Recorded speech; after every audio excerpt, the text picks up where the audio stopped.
So the next thing that really makes us proud as Muslims, and why we believe that Arabic language is truly a marvel, and why it matters to us as Muslims, is because of its paleographic superiority. Now, we've already learned what paleography means. We studied it in our pre-study section, where you learned that this is the science of the script of the Arabic language, essentially. Or this is the science of how a language is written, really. So for Arabic, it will be how the Arabic script is, right? The study of the Arabic script, essentially. And it might seem something trivial.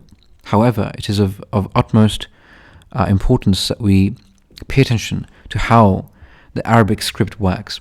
Now, right off the bat, we know that Arabic script is not a pictogrammic script. It's not like hieroglyphics, like the Egyptian writing, not the Chinese pictograms and so on and so forth. It's not a shape-driven language that you identify a shape and then you know the meaning. No, it works through the phonetics. So it's a phonetic script, right? So it's an alphabetic script.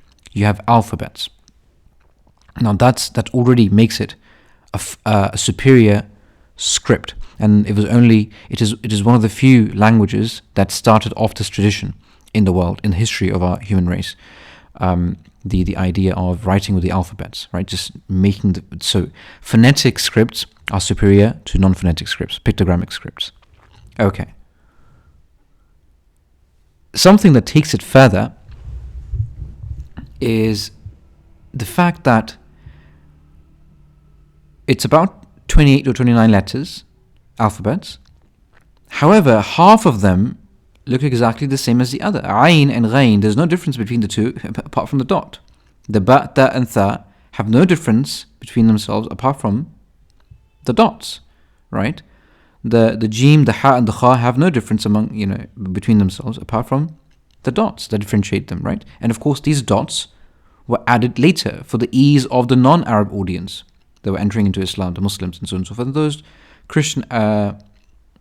Christians and Jews who were interested in studying Arabic for the sake of their secular studies, such as the study of philosophy back in the Golden Age, Baghdad, and so on and so forth. Right? So, unlike other alphabetic scripts, you're already at half the length of the alphabets. Right? So it's a much more simplistic script.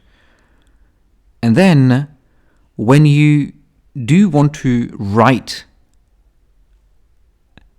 the conversation or the whatever communication or whatever information, whatever knowledge, anything that you want to write down, the moment you write it down, you don't write the full character. You only use its head, right? You only use part of its body, right? And secondly, subhanAllah, it does not have any vowels. So you don't have to write down the vowels, right? So it makes writing of the script super fast. So much so that they didn't have it in the English language, the ability to do that, right, as fast as someone can speak. So they invented something new. It's called the shorthand, right? It looks like scribbles, right? But that is exactly how this works, right? It uses a portion of the letter, right? And it uses that as a symbol for its original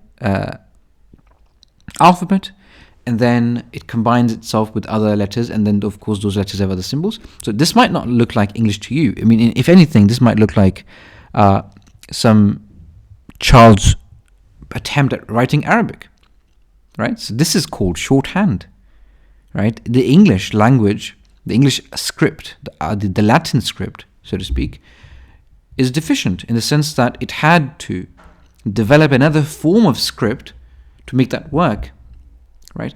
Whereas the Arabic script, subhanAllah, by its very nature, is a form of shorthand. So much so that something that the English and the Western part of the world had to invent, something that they felt a need to invent something new for, like the shorthand, right? That existed in the Arabic language by its very nature. So the reason why shorthand was invented was because Back in the day when there were no tape recorders, when you couldn't record someone's voice, someone's testimony in court, someone's public statement, an important keynote speaker saying some very, very important piece of advice, journalism came up with the solution. They invented the shorthand script. So it's literally the same alphabets, but you invented an abbreviated version of the same alphabet, and then you find a way to connect it in a certain way that ends up in this format. طيب. Arabic was already like that, so you can understand and visualize the result of it in court, in practice. You'd have scripts like these, and this is a picture that I took myself when on one of my journeys at one of the libraries that preserved these manuscripts. And you can see how the script has been written, right? It's been written slanted, it's at a diagonal, right? And this is an impression of one of the scripts or one of the styles of documenting court testimonies and the public addresses by the king and so on and so forth by the court scribes, right? It's called a Shikista script. So this is not exactly Shikista, it resembles it, it's close to it, but basically you work with gravity and not against gravity. If you notice, Arabic language, subhanAllah, is written from right to left, and then when you go slanted, you're acting in line with gravity, so you can write faster, right? You can write faster.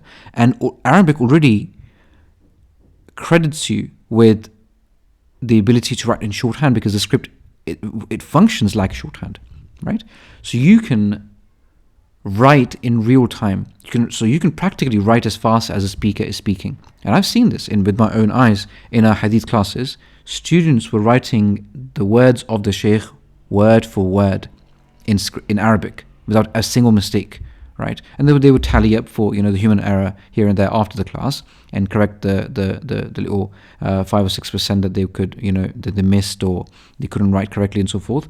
But this is a reality that Arabic script, Allahu Akbar, the way it developed, and we have to keep in mind that the development of scripts and development of languages, right, is natural. Human beings don't really sit down and decide on how their language is going to sound like or how it's going to look. Of course, at some point they do formulate a way to communicate that in written format, for example, but it is work of nature, and so to speak, the qadr of Allah Azza wa Jal. And of course, that is Allah's job. So Allah Azza wa Jal made this language superior, and then He chose it for the recording of His final message and as a vehicle and the driving force until the end of times. So Allahu Akbar, this is something that we have inherited as Muslims, and we should feel pride in that. And more importantly, we should be living our lives with this knowledge that Arabic, Allah Azza wa Jal has made it something important, something significant, because of so many characteristics, so many qualities that we have just simply inherited, and we're not even grateful for that. So alhamdulillah, we say alhamdulillah for this beautiful gift that Allah Azza wa Jal has given us in the Arabic language and Islam that we have by way of the preservation of this language, which will be our next topic.